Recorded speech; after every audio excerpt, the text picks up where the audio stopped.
le guide sur la publicité. Je vous l'avais envoyé. Vous l'aviez celui-là ou pas? Je vous l'ai envoyé ou pas? Vous l'aviez en fonction de travail? Ça vous dit quelque chose? De l'OACIQ? Non. Bon, je vais vous l'envoyer, mais on va le revoir par la suite. C'est juste pour vous montrer à quoi ressemblent des cartes d'affaires et surtout des permis. Comme ça, vous allez, voilà un permis, voyez-vous. Je suis désolé, je peux pas beaucoup plus grand. Tu vois, voilà, par exemple, Monsieur Bernier avec Rami, donc si on l'a, c'est Rami qui nous l'a envoyé. D'accord. Alors regardez, vous verrez si c'est le dernier. Je vous donnerai la date. Ici, quand vous voyez ça, ce Bertrand Leblanc, on vous dit qu'il est courtier immobilier. Tu vois, ça veut pas dire qu'il est à son compte. Ça veut dire qu'il agit à son compte. Pardon, ça veut pas dire ça. Ça veut dire qu'il a les deux permis. Enfin, c'est pas vrai. C'est pas les deux permis. Il a le permis de plein exercice. S'il y a écrit courtier immobilier, il peut faire du commercial et du résidentiel. Quand est-ce qu'on va savoir qu'il est rattaché à une agence, comme c'est le cas ici? Parce que en dessous, tu vois, il y a son agence. Elle est là. Elle est là. Les immeubles de chez nous, Inc. C'est un courtier immobilier qui est rattaché à son agence. Là, il y a la date, le numéro de permis, toujours. Vous voyez? Et là, on vous a mis en bas le numéro, le permis de l'agence. Vous voyez, Caroline? Ça, ce sont les permis. C'est à partir de ça qu'on fait nos cartes d'affaires. Alors, le permis, c'est les immeubles de chez nous, Inc. Et l'agence, c'est une agence immobilière. Ça veut dire qu'elle aussi, si elle a écrit agence immobilière et non pas agence immobilière restreinte au courtage résidentiel, quoique normalement une agence, elle doit absolument avoir les deux permis. Mais bref, eh bien, on voit bien que c'est l'agence à laquelle il est rattaché. Quand je veux dire la mention du permis tel que c'est son permis, voilà. Alors on va aller voir un qui agit à son compte. Bon, alors là, on vous donne la même chose. Là, c'est pareil, c'est Richard Loiseau. Voilà son permis. Tu vois, là, on va voir vraiment sa carte d'affaires. Richard Loiseau, lui aussi, il a le permis de plein exercice et il est rattaché à l'agence des immeubles de chez nous. Voilà le permis de l'agence. Quand il fait sa carte d'affaires, il faut qu'il y ait son nom et la mention de son permis, tel que sur le permis, voilà, sur la carte d'affaires. Il peut y avoir un dessin, tout ce que tu veux. Et il faut aussi qu'il y ait le nom de son agence, tu vois, le nom de son agence sur la carte d'affaires, avec la mention de l'agence, telle que sur le permis. Le reste est facultatif, mais on le met toujours.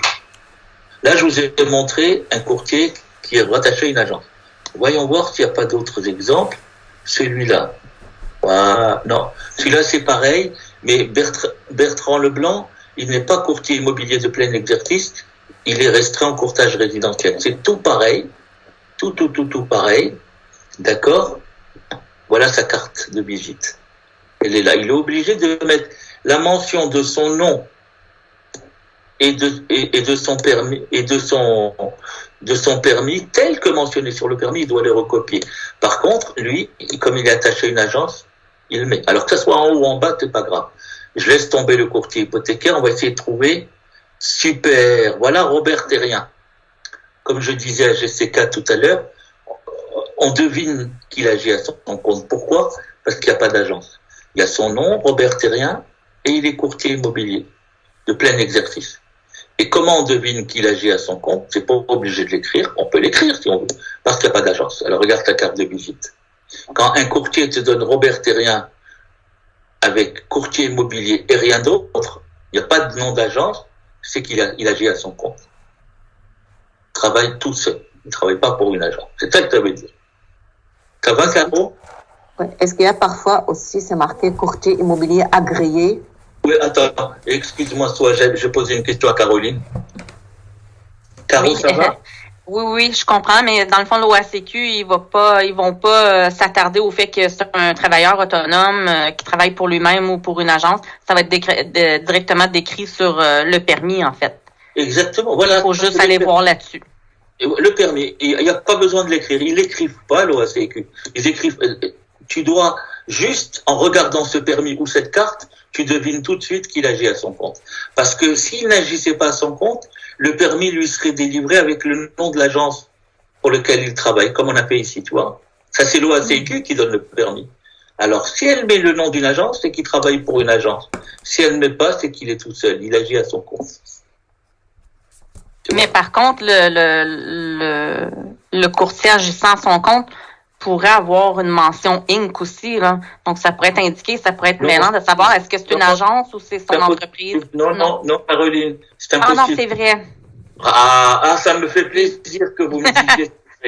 Parce qu'on l'a fait en tout début, le premier cours, vous vous rappelez? Oui. D'ailleurs, je vous avais envoyé les notes, vous pouvez le relire. Un courtier agissant à son compte, il peut jamais être Inc. C'est une personne physique. Vous vous souvenez? Oui, c'est vrai. Ça m'est revenu en mémoire. Eh ben, je suis très content que vous m'ayez dit ça. Ah, c'est vrai. Je suis bien content. Ça va? Si jamais il y a quoi que ce soit qui est plat clair, vous me le direz. Oui, soit, pardonnez-moi, je vous ai interrompu. Non, ça va, c'est juste, je demandais parfois, c'est marqué courtier immobilier agréé sur la carte. Oui, alors attention. Ça, c'était pour les anciens courtiers. Jamais plus on va vous le donner. Mais comme moi, par exemple. Parce qu'on a eu notre permis avant la nouvelle loi. Avant 2010, on avait notre permis. Alors, on est resté avec la mention. Pourquoi on peut conserver la mention agréée? Parce que je vous donne un exemple. Quand on est courtier personne physique, on ne peut jamais avoir un autre nom d'affaires que notre nom et notre prénom. Tu comprends? Si tu sors de là et que tu agis à ton compte, tu vas t'appeler Adam Carbani Soua. Tu n'as pas le droit d'ajouter quoi que ce soit. Steve Bourassa. Mais de mon temps à moi, j'avais le droit de m'appeler les immeubles Saint-Michel-Pérez. Alors, il y a des petites distinctions. Alors, c'est comme ça qu'on repère le courtier agréé qui a eu son permis avant 2010. C'est tout, Soua, d'accord? Mais tu as raison. Tu vas les trouver. Quand quelqu'un va te donner une carte comme ça, en général, il est plus vieux que les autres. Il n'a pas obligatoirement mon âge, parce que moi, quand j'ai passé le permis, que je suis arrivé de France en 2003, dans ma classe, il y avait des jeunes. Tiens, je me rappelle, il y avait une fille qui s'appelait Jessica. Je dis ça parce que Jean-Marc Giroux, je sais pas, vous connaissez Jean-Marc Giroux? C'est lui qui m'a donné le cours de loi sur le courtage quand je suis arrivé de France. J'étais dans sa classe, quoi. Après, on est devenus amis, etc. Et puis je suis devenu enseignant et tout. Mais ça me fait penser, il y avait une Jessica, je me souviens. Pas Jessica, remarque, Jessica. Et alors pourquoi je vous parle de ça? Oui, pour vous dire que moi oui, parce que Jessica était jeune par rapport à moi. Moi, j'avais à l'époque cinquantaine d'années, je crois. Et la jeune fille avait même pas 27 ans, entre 27 et 30 ans. Et donc, il y a peut-être des plus jeunes que moi qui sont courtiers ou courtières agréés. Mais c'est ceux qui ont passé l'examen jusqu'en 2010. Après, ça a changé. Ça va? Oui, merci. Alors, voilà. Maintenant, on arrive à 16 heures. Ce que je vous propose, c'est que celui-là, comme vous voulez rester plus de temps, tout, je veux pas pénaliser la classe. Si vous voulez, vous me donnez un petit peu de temps, j'aimerais revenir avec vous sur le 19. On va le faire. Parce qu'on a déjà fait un, ça vous l'aurez. D'accord? Et puis, le 18, c'est quelque chose de spécial. On le fera à démarche, on a largement le temps. D'accord? Il me faut une secrétaire ou un secrétaire très sérieux, très sérieuse, qui va noter des choses qu'on devra faire après. Qui a 3 petites choses à écrire et qui garde ce petit bout de papier. Qui veut le faire? Je peux le faire si vous voulez. C'est très gentil, Soa. Vas-y, tu veux bien noter? D'accord? Alors, pour maths, maths, il y a 2 choses. T'écris maths, répartition chez le notaire. Tiens, moi, j'ai tout dans la tête, hein. Maths, répartition chez le notaire. Deuxièmement, pénalité d'intérêt. Ah, je crois que j'ai déjà dit à Véro, ça, non? Pas grave, on va l'écrire 2 fois. Maintenant, LCI. Et 2 en... Hein, Véro? Oui. Je crois que je vous l'avais déjà demandé, hein? Juste en maths, oui. Bon, ben allez, notez-les toutes les deux, comme ça les deux, si jamais il y en a une qui le perd, l'autre est là. Maintenant, LCI, donc, allez-y, mettez le mini-cas Manu Gatine. Manu, M-A-N-O-U, plus loin, Gatine. Ça va me rappeler quelque chose. Je voudrais qu'on fasse ça ensemble. Ça va? Voilà. Et donc, tout de suite, maintenant, si vous permettez, on saute Manu Gatine, on fait le 19, et puis, au moins, comme ça, je vous lâche un petit peu. Et ceux qui veulent rester avec moi pour les maths, on fait les maths. On n'a pas fait la correction du 2, on la fera, ça n'a aucun impact sur votre finale, mais si vous voulez, avant votre finale, on peut le faire, ça va nous prendre 10 minutes ou plus tard. Avant qu'on fasse le 19, est-ce que tout le monde a vu sa note de LCI numéro 2? Parce que je vais les enlever ce soir. Est-ce que tout le monde était au courant que je les ai mis, comme je n'ai pas accès sur Léa au cours de loi sur le courtage, ils l'ont bloqué, je peux plus saisir de notes. J'ai été le mettre sur la session que vous allez avoir avec moi dans 2 semaines, dans le cours de démarche d'offre d'achat. Et j'ai mis vos notes, c'est pas les notes de démarche, on n'a pas commencé, mais c'est vos notes de LCI examen numéro 2. D'accord? Est-ce qu'il y a quelqu'un qui n'a pas vu sa note? Qui n'a pas pu? Moi, je l'ai pas vu, je l'ai juste pas. C'est qui ça? C'est Valérie. J'entends pas, pardon. C'est Valérie Saint-Pierre. Je vais mettre... Restez avec moi, Valérie, tout à l'heure. Vous pouvez rester? Oui. Quand on finit, ok. Alors, ceux qui ont pu, faites pas semblant de pas avoir eu votre note, hein. Non, Valérie, je sais qu'elle n'a pas eu. Non, je l'ai pas. Non, je parle pas à vous, je parle à toute la classe. Non, parce que Moi aussi, je l'ai pas eu. Bon, en tout cas, s'il y en a comme Valérie qui n'ont pas pu voir leurs notes, ils resteront avec moi. Alors, maintenant, nous, ce qu'on veut, c'est faire, je vais vous le dicter à la main. Vous voulez prendre le formulaire? On va faire le 19. On va le formulaire, on n'est pas capable d'écrire dessus. C'est ça que je vous ai envoyé comme message. Ah, tu peux pas? Non, je vous l'ai envoyé en message quand on a... D'accord. Après, moi, Jessica, j'ai pas été... Alors, c'est pas grave. Attends, je vais te le dire. Donne-moi une seconde, j'ai tout fermé ici. Peut-être que si j'ai un corrigé, je vais même vous le montrer et vous l'envoyer, j'espère. Mais je veux pas vous le montrer. Je veux que vous fassiez l'effort avec moi pendant 5 minutes. Bien sûr, je vous l'envoie après. Attends, il est en train de charger ça.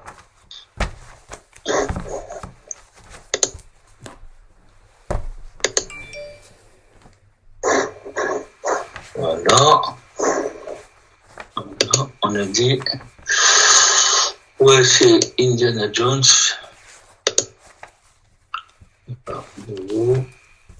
C'était...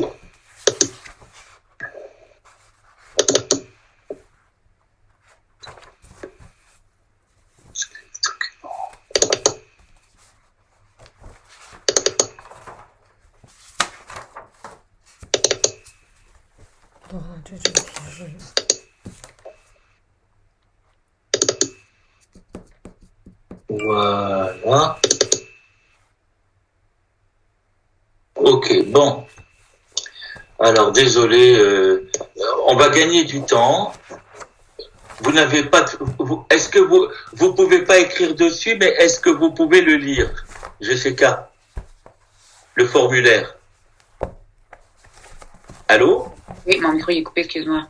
Est-ce que on peut lire, juste pas répondre. Je vous le montre, s'il vous plaît. Dites-moi, qu'est-ce que vous avez mis, ou on va le faire ensemble. Hein, on va vous rappeler, l'énoncé, c'est la chose suivante. L'acheteur, donc vous êtes, je ne veux pas fermer voilà. Je vais le relire avec vous. On est à la 19, c'est ça. Voilà, le vendeur, c'est monsieur Christian Artis. Sa courtière, elle s'appelle Alice Strait. L'acheteur, c'est votre femme. Alors on vous dit, elle a gardé son nom de naissance, elle s'appelle Mary Poppins, ou si vous êtes une femme, c'est votre mari, il s'appelle Indiana Jones, d'accord? Qui achète cette propriété. Ça, c'est à l'acheteur. Et puis, vous êtes courtier quand même. vous agissez à votre compte. Votre numéro de permis, c'est D1534.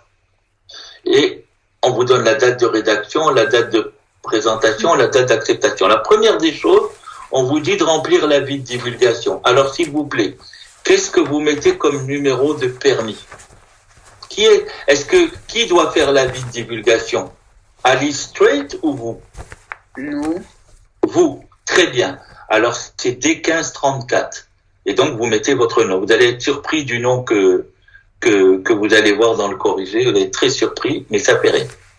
Ensuite, identification de l'immeuble. Quel immeuble vous allez mettre? L'immeuble du vendeur, le 6330. 6330 rue de Villevaldy. Très bien. Montréal, etc. N'oubliez pas le numéro de cadastre. Maintenant, ce qui m'intéresse. Nature de la transaction. Achat, vente ou échange?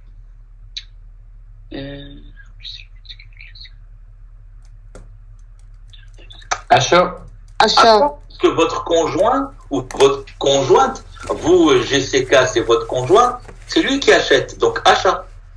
Et maintenant, donnez-moi le détail dans les petites lignes d'en bas. Qu'est-ce que vous allez écrire? Attends, parce que là, j'ai comme 3 pages d'ouvertes. On regarde quoi, là?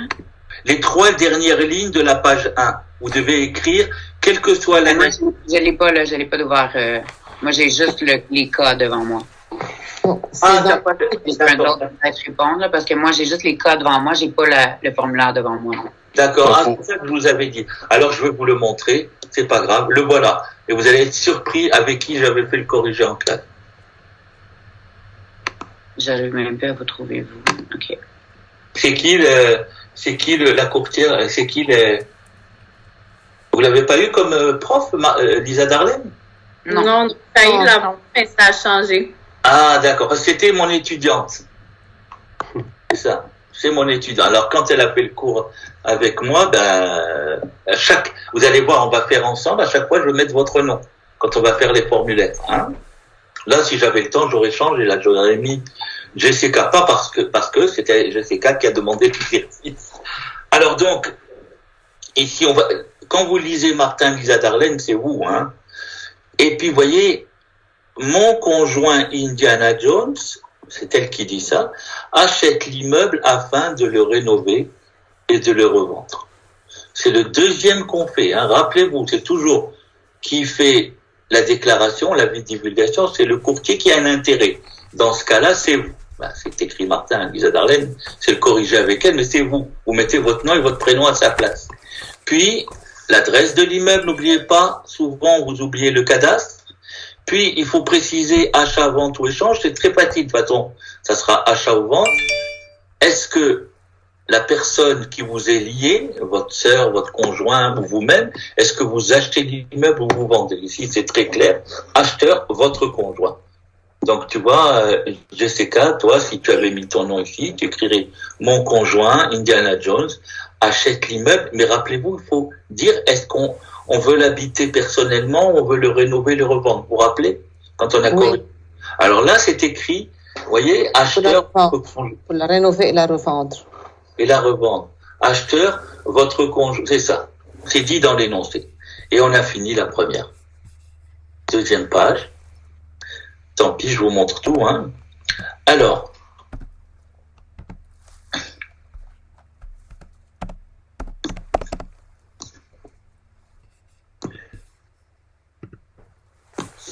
Très bien. Après, on vous dit. On est toujours à la page 1.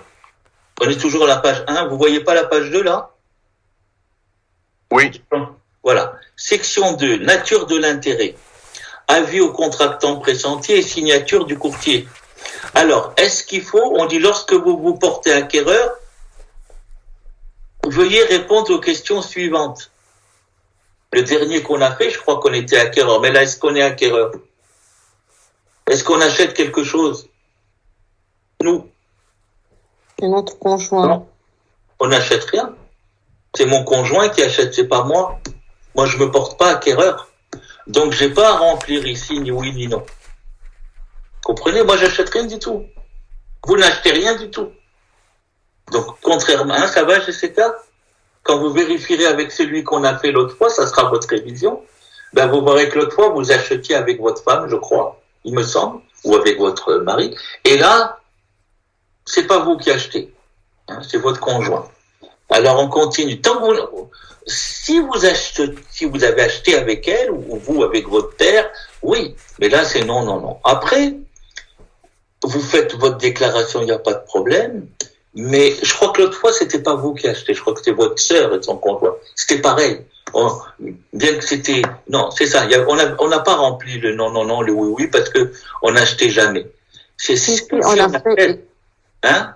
Oui, oui, c'était nous. On a rempli. Ah, d'accord. Alors, oui. Mais il y avait un autre mini-cas qu'on l'a pas fait. D'accord, d'accord. Vous pouvez le faire à titre d'entraînement.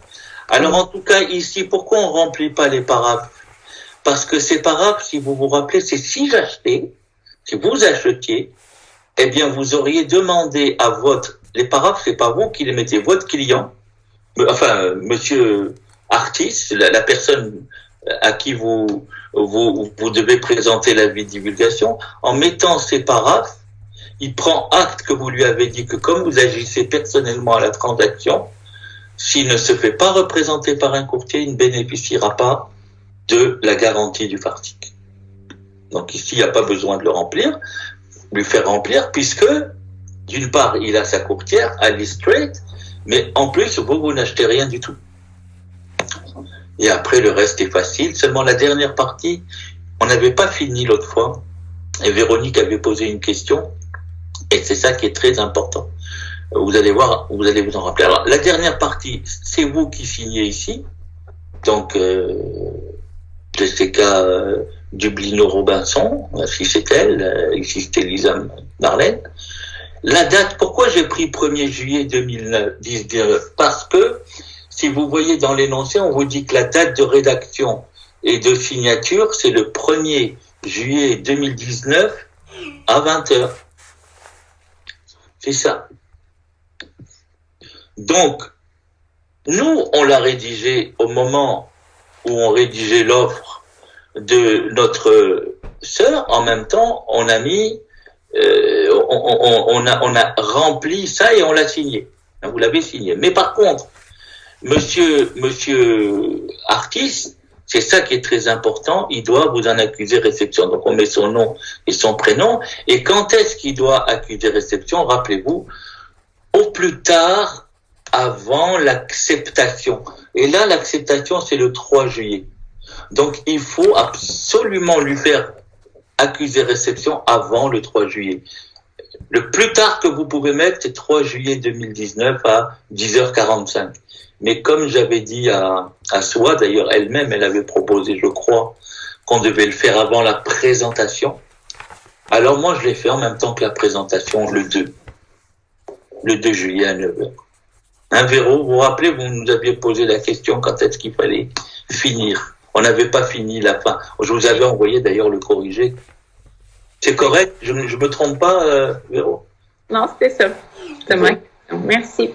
Je vous en prie. Est-ce que c'est correct maintenant pour ces avis de divulgation? Si vous révisez les deux, il n'y a pas de problème. Mais je vous poserai pas l'autre Manougatine, on le fera après. Est-ce que tu vas pas parvenir par courriel cette version finale-là que tu as faite? Là, du numéro 19, là? Oui, je vais vous l'envoyer là, tout à l'heure. Quand on se quitte, parce que là, il y a Valérie, il y a peut-être quelqu'un qui a des choses à me demander, je vais rester un peu. Puis quand tout le monde sera parti, je vais vous l'envoyer. Est-ce qu'il j'avais autre chose à vous envoyer? Pour la loi sur le courtage, je parle. Non. Non, vous l'avez envoyé tout à l'heure, ce qu'on avait besoin. On n'a pas reçu. D'accord. Alors, c'est très bien. Vous, pour l'examen, vous refaites les questions. Vous êtes tranquille. Vous vous rappelez que je vous pose jamais de questions avec des détails trop par cœur. Non. D'accord. S'il vous plaît, Monsieur Sam, j'ai une question. Quand il dit... Moi, je vous dis, pardon, je vais juste vous dire bon week-end sans être trop... parce que je vais être en retard à mon rendez-vous. Ok, bonne fin de semaine à tous ceux qui partent. Et à lundi et mardi. Bye bye. Alors, elle est dit maintenant. Oui, c'est quand ils disent que le titulaire de permis, qu'il soit ou non dans l'exercice de ses fonctions, qu'il soit ou non, c'est-à-dire même s'il agit pas en tant que courtier, pourquoi ils disent qu'il soit ou non? Ça veut dire même s'il n'agit pas en tant que courtier. Par exemple, je veux vendre ma maison. Je veux vendre ma maison, c'est tout. Et je mets une pancarte AVPP. Je mets même pas mon nom, je mets juste le comme tout le monde. J'agis pas dans l'exercice de mes fonctions. Ou bien, je vous prends vous comme courtière. J'agis pas dans mes fonctions. Eh ben, malgré tout, je suis obligé de faire un avis de divulgation. Ou bien, j'ai le permis suspendu, comme on a vu tel. Eh ben, c'est pas grave. Je dois vous faire un avis de divulgation. Que je sois ou non dans l'exercice de mes fonctions, pour n'importe quelle raison, même si on me suspend le permis, je reste un courtier. Il n'y a que si je suis révoqué. Tant que je reste un courtier, que je pratique pour cette opération le courtage ou pas, que je sois un touriste, je dois vous dire que je suis courtier dans la vraie vie. Mais si le permis est révoqué, non. Mais là, je suis plus courtier. D'accord. Merci. Je vous en prie. Sam, j'ai deux questions, s'il vous plaît. Oui, il y a shopping en premier. Ah, Valérie, allô? C'est Valérie. Bon, elle a dû partir.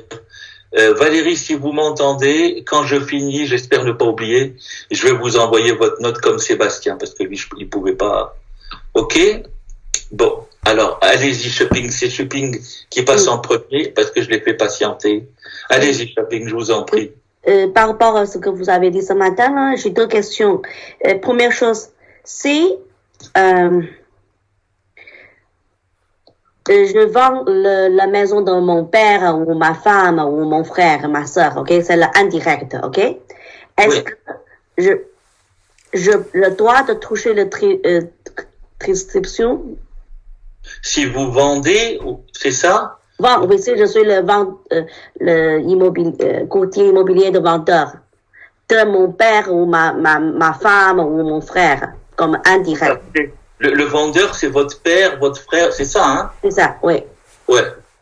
Est-ce que je peux toucher l'argent de rétribution? Bien sûr, votre père, il peut vous donner une rétribution, il n'y a pas de problème. Mais si c'est le contraire, je suis le courtier de vendeur, mais non. Il y a de direct, non, de indirect ou direct, je n'ai pas de droit de toucher la restriction. Ça dépend. Si vous êtes le courtier de qui? D'un vendeur? D'un acheteur ou d'un vendeur? Tu m'avais dit, oui, pour le vendeur, j'ai le droit de toucher. Mais pour si je suis le courtier de acheteur, je peux pas. D'accord, oui. Alors, ça dépend.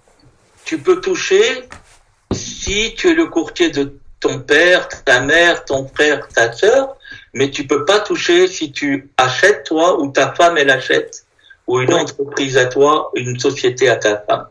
Ok, mais si je suis le vendeur, oui. Quand tu es le vendeur, oui, parce que qui est-ce qui va te donner la commission? Ton père, ta mère, ta femme. Tu laisses personne. Quand tu achètes, on estime que si c'est ton père qui achète, ou ton frère, ou ta sœur, ou ton fils, il n'y a pas de problème. Le courtier du vendeur, il pourra te donner la moitié à toi. Mais si c'est toi qui achètes ou ta femme qui achète, on te dit non, tu n'auras pas de rétribution. C'est-à-dire, si c'est mon papa qui a acheté, je suis son courtier de acheteur, ok?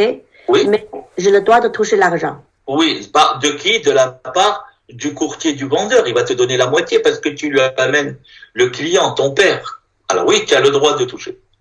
Ok, mais sauf que tant que c'est moi ou c'est ma femme, mon conjoint, je peux pas. Tu peux pas. Voilà, très bien. Ok, c'est encore. Ok, la deuxième question c'est, par exemple, si je suis le courtier immobilier de vendeur, mais l'acheteur, il y en a un lien indirect avec moi. L'acheteur, c'est mon frère. Ouais. Mais il a le courtier de mon collègue de la même agence. En ce moment-là, est-ce que je dois faire une division aussi, avis de divulgation ou pas? Pire que ça. Tu dois mettre fin au contrat de courtage avec le vendeur. Même l'acheteur, il y a le lien indirect. Oui, parce que le courtier ait un lien direct ou indirect, on te le dit toujours. Direct ou indirect, c'est toujours la même chose. Toujours la même chose. À partir du moment où tu représentes le vendeur, tu peux pas représenter l'acheteur. Non, j'ai pas représente. Non, c'est pas mon problème. Je suis pas représente de l'acheteur. Non, je suis juste le courtier immobilier de vendeur, ok? Mais l'acheteur, c'est mon conjoint ou c'est mon frère. Mais lui, déjà, son propre courtier. Oui, mais ça fait rien. Tu as l'intérêt indirect. Si tu as un intérêt, l'intérêt, il peut pas disparaître. Il est là. Du moment que ton frère est là, dans la transaction, c'est comme si c'est toi qui achètes. Presque. Tu comprends? Ok, donc même... Toi, c'est comme si toi, tu avais pris un courtier pour te représenter. Ton frère, c'est pareil. Alors, si tu prends un courtier, toi, eh ben, tu peux pas représenter le vendeur. Tu comprends? Ok, donc c'est pas la question d'avis de divulgation. Je dois faire mettre la fin du contrat de vendeur. Exactement. Il y a deux choses. Bien sûr. Attends. Il y a toujours la question de l'avis de divulgation. Toujours. Mais en plus, tu vas être obligé d'arrêter le contrat avec le vendeur. Tu peux pas couper ton frère. Tu peux pas couper le lien avec ton frère. Ça n'existe pas. C'est naturel. Donc, comme tu peux pas couper le lien naturel, il faut que tu coupes le lien contractuel avec le vendeur. Ok. Mais s'il vous plaît, Sam, parce qu'il y a trop de conditions ou quelque chose comme ça, on les mélange tous. Je sais. C'est possible, vous pouvez faire comme une carte ou une plante pour, comme l'autre fois, là. Oui, non, mais c'est prévu. Dans quelle situation on peut présenter, où on doit faire l'avis de Chapin, je te réponds. Premièrement, c'est la chose la plus difficile en loi sur le courtage. Oui. Deuxièmement, on va faire beaucoup de peinture, une deuxième couche de peinture. Ouais. T'inquiète pas, on va le faire dans les prochains cours. C'est fait exprès, petit à petit, parce que vous allez voir, on va revenir dessus et je vais vous préparer quelque chose. Parce que ça, même si je vous le dis 2-3 fois, vous allez l'oublier. Mais je vais vous laisser avec un support juste avant l'OACQ. Quand vous allez prendre ce support que je vais vous préparer, en une demi-heure, vous allez vous rappeler. Il faudra le réviser la semaine de l'examen de l'OACQ. Ok. C'est dans la tête. Ça sort, c'est volatile. Oui. La question 19, là, est-ce que ça veut dire qu'il y a un droit de rétribution ou pas? Ah, alors, à votre avis. Merci, Véro. Non, mais je veux pas mon avis, c'est ça, je veux pas dire à mon avis. Ouais, mais moi, je veux votre avis. C'est le conjoint. N'est-ce pas? On peut pas. On peut pas. Eh bien, on peut pas. Vous représentez votre conjoint qui achète, vous pouvez pas. Okay, parfait, merci. Ben, je vous en prie, merci à vous, parce que j'oublie toujours la fin, hein, vous l'avez remarqué, Véro. Oui, Sam, l'examen, on n'a pas encore eu le nôtre. Et en plus, comment... Oui, tu n'as pas été voir ta note? Non. Eh ben, va la voir. Mais il faut la voir dans la session hiver. Et je l'ai mis... Ben, vas-y, ouvre ton truc, là, pendant que je parle avec les camarades. Ouais. Tu ouvres ta session hiver dans Mio, là, dans Léa. Ah, ok. Et tu vas voir le cours démarche de promesses d'achat relatives, voilà. Quelque chose comme ça. Dans l'autre session. Oh, ok. Dans le lien, hein. Ça y est, tu l'as ouvert? Oui, attends. Steve, ça va? Tu l'as vu, toi? Ouvert. Soua aussi, tu l'as vu? Oui. Va la voir. Oh, je regarde là. Il faut choisir hiver 2022. C'est ça qui est un peu compliqué. À gauche, il faut aller dans Léa. Ah oui, choisir hiver 2022. Sam, est-ce que vous aviez parlé de nous offrir quelques temps pour les mathématiques? Là, je crois que ça va être un peu difficile à l'heure qui est là.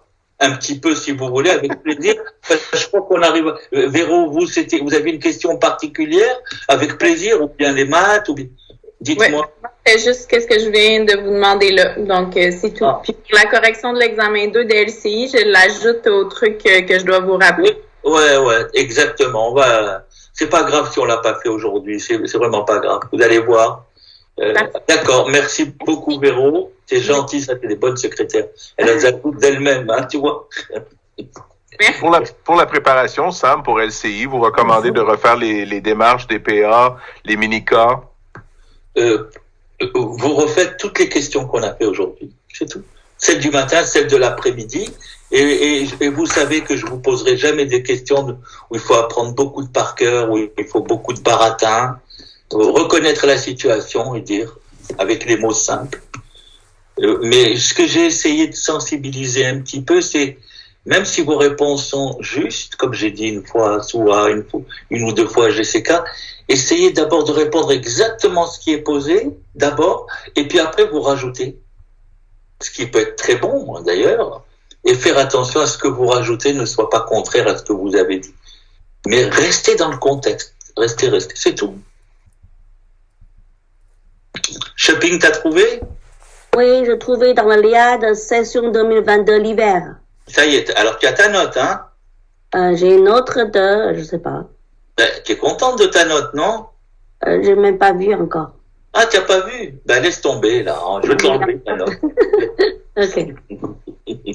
Non, je plaisante. Ah, ok, c'est des marques relatives aux premières tâches. Yes. Pas la loi. Ok. Alors. Ok, merci. Moi, j'ai juste une question avant. Tu es contente de ta note, Shopping? Oui, j'ai vu, très bien. Bon, alors, good, continue comme ça. Merci. Monsieur Sam, l'intérêt avec le conjoint, c'est un intérêt indirect, n'est-ce pas? Le conjoint, c'est intérêt indirect. Exactement. Alors, pourquoi pas toucher de rétribution si on touche pour le frère, sœur et tout ça? Non, mais parce que je vous l'ai dit au début, direct ou indirect, ça n'a pas d'importance. Combien de fois je vous l'ai dit? Je vous l'ai dit, la loi dit ça, l'OACQ, mais ça n'a pas d'importance. C'est tout pareil. Être dans ses fonctions ou pas, ça n'a pas d'importance. C'est pareil. Direct ou indirect, c'est pareil. Il y a un seul cas qui diffère. Un seul. C'est que quand c'est toi ou ta femme qui achète, ou une société à toi ou à ta femme, là, il y a une différence avec tous les autres cas quand on achète. Pas quand on vend, quand on achète. Hein, je l'ai répété plusieurs fois, vous êtes d'accord, soit. Je l'ai dit, c'est pareil. Ok, on apprend en direct, on apprend indirect, mais c'est pour se faire plaisir. Bon, le beau bateau, le beau navire. Excusez-moi, des fois, je suis un peu... C'est juste pour vous dire que ça n'a pas d'importance. Hein, soit, ne vous inquiétez pas. Ok, merci. Merci à vous pour toutes vos questions. Alors, on commence, on donne la parole à Steve. Pour les maths, vous aviez mentionné les intérêts simples, qu'on ne devait pas s'attarder à ça. Moi, je connais l'intérêt simple, je connais l'intérêt composé, mais lorsque je tente les exercices de M. Aubin dans les intérêts réguliers ou simples, c'est la compréhension qui est un peu complexe, puis ça devrait pas l'être, parce que c'est très simple, on le dit, mais est-ce que vous voulez que je prenne pas de temps pour accorder de ces exercices et je mets ça de côté? Je vais au plus important que vous allez nous recommander. Alors, regardez, soit, s'il vous plaît, soit dans la liste, écrivez intérêt simple. On va pas le faire aujourd'hui parce que ça va vous mêler pour l'examen. Et puis, non, mais vous me direz, s'il vous plaît, Steve, je compte sur vous, vous me direz quels exercices vous avez trouvé compris. On peut pas en faire plein.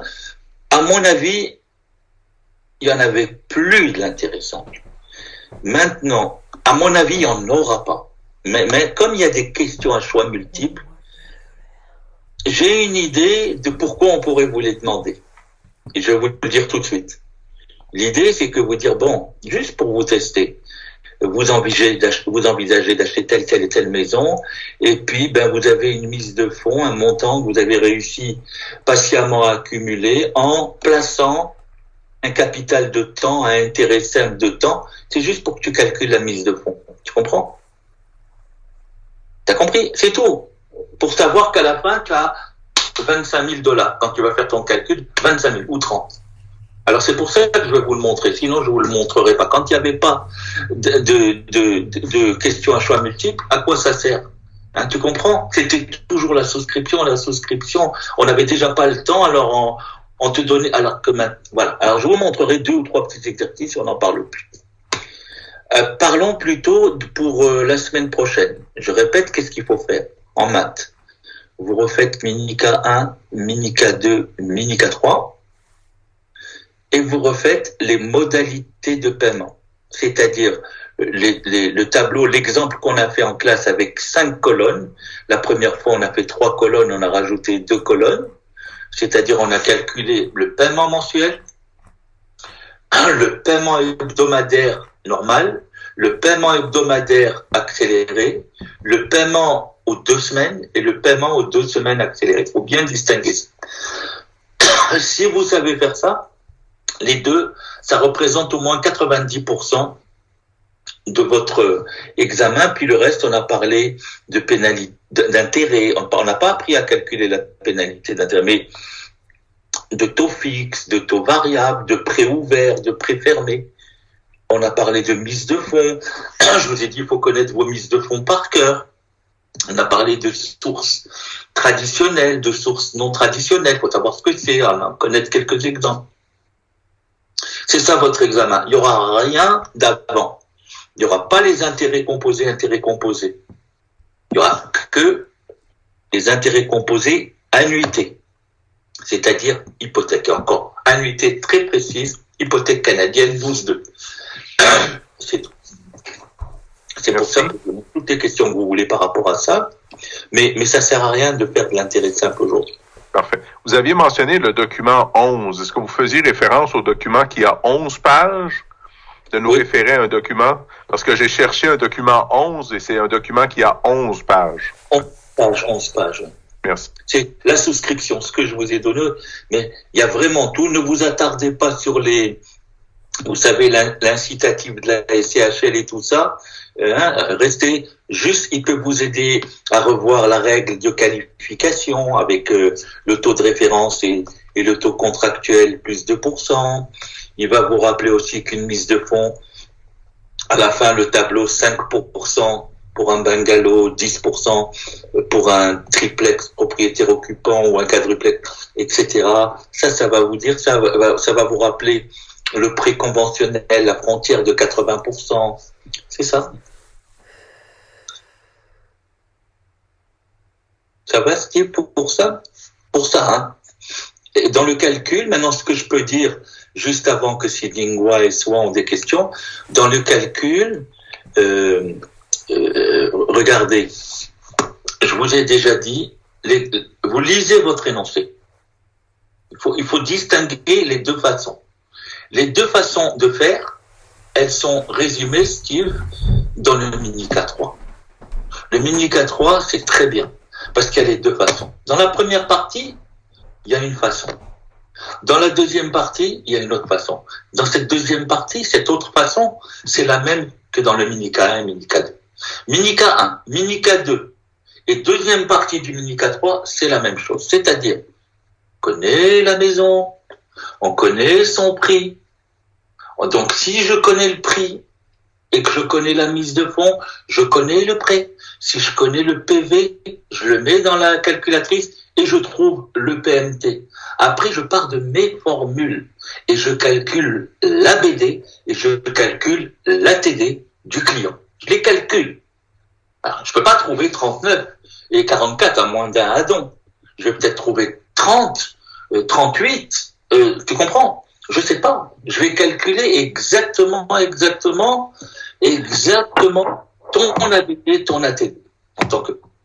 Et je compare à ce que veut la banque. Elle dit, moi, tu dois pas avoir un ABD plus grand que 39. Tu dois pas être endetté plus que 39 par rapport à ce que coûte.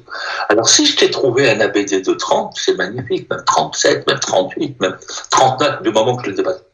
Pareil pour l'ATD. Tu dois pas dépasser 44. Si je t'ai trouvé un ATD de 28, 30, 36, 39, 43, 44, c'est bon. Par contre, si je t'ai trouvé un seul des deux qui est au-dessus, tu peux pas être qualifié pour la maison. Ça va? Donc là, on connaissait le prix de la maison. Dans le mini K1, dans le mini K2 et dans la deuxième partie du mini K3. Pensez à ça quand vous allez les réviser. Par contre, maintenant, le mini K3, la première partie, c'est autre chose. On ne connaît pas la maison. Même si on vous donne un prix de maison, si on vous dit, on ne sait pas si on veut la présenter au client, il ne faut pas en tenir compte. Par conséquent, comment je fais pour savoir mon client, en fait, il veut savoir à quel prix il peut acheter une maison au maximum. Donc, si c'est au maximum, je vais d'abord voir combien la banque va te prêter au maximum. C'est bon. Ouais. Là, chacun une banane. Banane. Ok? Oui, chérie. Allez, je mange, regardez tout. Shopping est bien occupé, je pense. Je pense qu'elle est très occupée.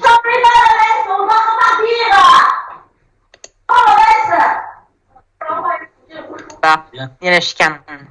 Et la chicane. Les enfants. Dans le premier examen, dans la première partie du mini K3, le client te dit, je veux savoir combien je peux acheter au maximum, mais la première chose, tu vas déterminer combien la banque peut lui prêter au maximum. Mais t'as pas de PV, t'as rien, c'est à toi de trouver le PV. Mais pas avec la calculatrice.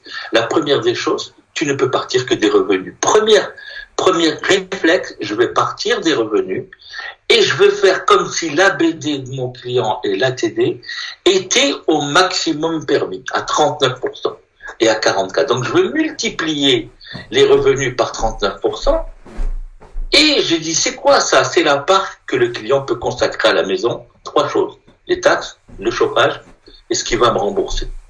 Si j'enlève les taxes et le chauffage, je vais trouver ce qui doit me rembourser au maximum, parce que si jamais il me rembourse plus, il va dépasser le 39%. Une fois que j'ai ce montant-là, je le divise par 12, ça me donne un PMT. Et là, je peux le mettre dans la machine, le PMT.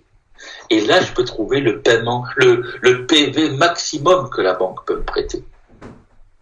C'est-à-dire que la banque, jusqu'à ce montant-là, si elle me prête 300 ou 400 000, je sais pas, je ne dépasse pas mon 39%. Je respecte. Et je fais pareil pour la TD, je prends le plus petit. Une fois que j'ai le PV, c'est très simple.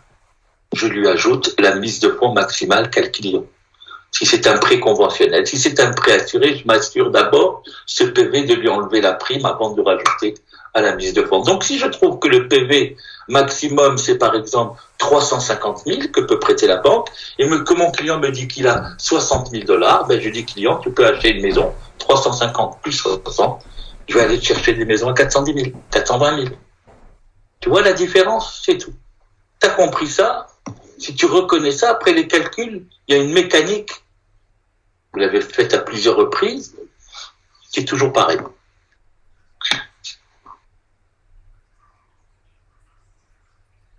Good. Ah tiens, pendant que vous réfléchissez, moi, mon café est devenu froid, mais je le bois à votre santé quand même.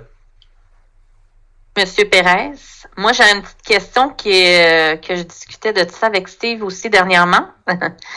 Mon ami Steve. C'est le taux nominal par rapport au taux effectif. J'ai un petit peu de difficulté. J'ai mal compris le concept. C'est quand je sais qu'on va sûrement pas le voir aujourd'hui, puis on le verra éventuellement, si Soa veut bien le noter. Mais c'est ça, moi je peux pas. C'est lors d'un placement seulement ou autre transaction qu'on va utiliser surtout le taux nominal effectif? Sincèrement, on va plus l'utiliser. Je vous dirais que tant qu'il n'y avait pas des questions à choix multiples, il y en avait jamais avant 2010, oui. C'est pour ça que j'ai peur avec les questions à choix multiples que certaines choses reviennent. Donc, normalement, vous ne devez plus le trouver sur votre chemin. On est obligé de le faire parce que vous savez que je vous fais passer des examens par rapport au ministère de l'Éducation pour avoir votre AEC et par rapport à l'examen de l'OACQ. Moi, il y a 2 choses, hein. Moi, je fais attention à 2 choses pour vous. L'AEC, j'ai pas le choix. Je dois vous faire voir. Regardez la pénalité d'intérêt. Il n'y a aucune chance que vous l'ayez à l'OACQ. Autre chose, en évaluation. Alors là, c'est écrit que la technique du revenu n'est pas au programme du référentiel de l'OACQ. Et pourtant, on vous l'a fait voir au cours ici parce que l'AEC, elle demande. Donc nous, les professeurs, on fait attention. En tout cas, moi, c'est sûr, à vous préparer pour les 2. Alors, pour moi, le taux nominal, le taux effectif et tout ça, ça tombera pas à l'OACQ. Mais en deux mots, c'est simplement pour vous dire que quand une banque vous écrit taux hypothécaire, petit taux futé, hypothèque futée 2,8, ou n'importe quel taux qu'elle vous annonce, qu'elle vous nomme, comme on est dans des intérêts composés, naturellement, Steve, quand on est dans des intérêts simples, ça s'applique pas, et que tous ces placements, la plupart sont en intérêt composé. L'hypothèque canadienne, c'est en intérêt composé. Quand on vous dit 2,8, c'est pas vrai. Ça va pas vous coûter 2,8. Ça va toujours vous coûter un peu plus. Pourquoi? Parce que la capitalisation dope le taux d'intérêt. Donc, c'est pour ça qu'il faut connaître le vrai taux que ça vous coûte. Le vrai taux, il s'appelle le taux effectif. Et je vous ai donné un programme, c'est qu'un taux e-conf pour convertir l'un en l'autre. C'est tout. Oui, sur le programme, ça, je le comprends très, très bien. C'est juste quand est-ce que je devais l'utiliser ou non. Mais d'après ce que je comprends, c'est qu'on l'utilise toujours. Quand si un taux est nommé à 8%, mettons, il faut aller chercher le taux effectif. Non, exactement. C'est pour ça que je vous ai dit dans la touche IY, essayez de vous rappeler. Je vous ai dit dans la touche chérie Y, c'est toujours du nominal. Que tu le demandes ou que tu le donnes à la machine, quand tu rentres Y, un taux, il est nominal. Si elle le calcule, il est nominal. Donc nous, pour nos calculs, on a besoin que du nominal. En fait, vous vous en rendez pas compte, mais avec le PY, quand vous mettez le PY et le CY, la machine, elle fait le travail pour vous. Elle prend le nominal, elle vous le transforme en effectif et elle transforme le périodique équivalent, parce que le périodique équivalent, il dépend du nominal et l'effectif dépend. Je vous ai pas parlé du périodique équivalent et tout ça, mais en fait, la machine fait un travail et elle utilise le taux effectif. Mais vous le voyez pas. Tu comprends, c'est Caroline? Oui, je comprends très bien, très bien, Caroline, ouais. Ouais, c'est juste pour le e-cov, dans le fond. Quand est-ce qu'on va utiliser le e-cov? Parce que oui, sur la calculatrice financière, les touches financières, il va se transformer tout seul, mais jamais. Bon, c'est ça. Sauf que toi, tu veux savoir quel taux elle te fait ta banque réellement, tu vas le prendre et tu vas voir. Si elle te dit, tu veux placer de l'argent chez elle, et elle te dit, par exemple, jamais, à part que je voulais poser un examen pour la EC, mais après c'est fini, je vous le demande plus.